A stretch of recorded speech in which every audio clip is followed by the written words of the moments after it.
Tout commença en 1891 à Springfield, dans le Massachusetts, lorsque James Naismith, professeur de gym, cherchait un sport moins violent que le football américain pour occuper ses élèves. Il prit donc un ballon, 2 paniers de pêche qu'il posa l'un sur l'autre au sol. Au début, c'était pas très évident. Alors, très vite, on trouva l'idée de suspendre le panier en hauteur. Mais problème, la balle restait coincée à chaque fois, pas évident pour la récupérer, donc on perça le fond. Et ça y est, le basket était né.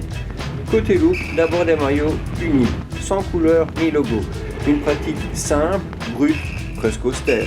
Bon, c'est pas très joli, et en plus, comment ça se joue? Eh bien c'est simple, on prend 5 joueurs, un terrain de 28 mètres sur 15, un panier à 3 mètres 05, 24 secondes pour attaquer, 3 par maximum, sans dribbler.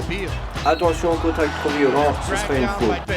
Facile en apparence, mais terriblement stratégique. Ces règles ont façonné un jeu unique, exigeant et universel.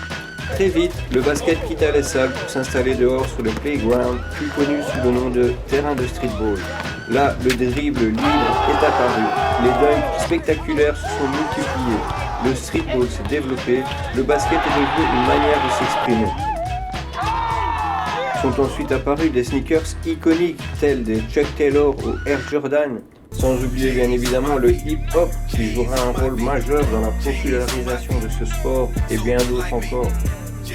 Vous l'aurez donc compris, le basket est bien plus qu'un sport, c'est un style, une culture, une identité. Plus qu'un jeu, c'est un véritable état d'esprit.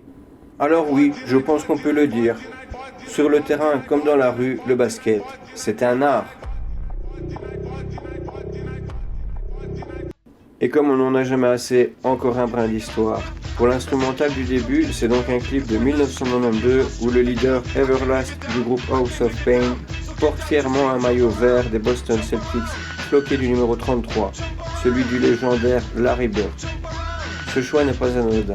House of Pain revendiquait son identité irlandaise américaine, et Boston est la grande ville emblématique de cette communauté aux États-Unis. Les Celtics, avec leurs trèfles et leurs couleurs vertes, sont eux aussi associés à l'imagerie irlandaise.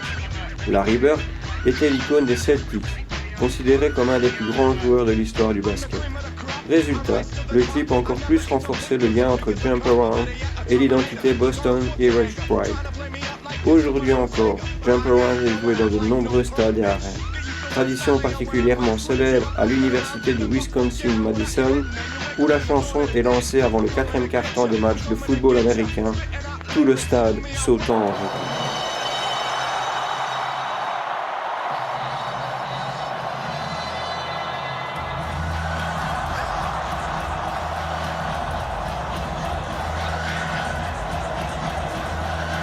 I came to get down, so get out your seat and jump around.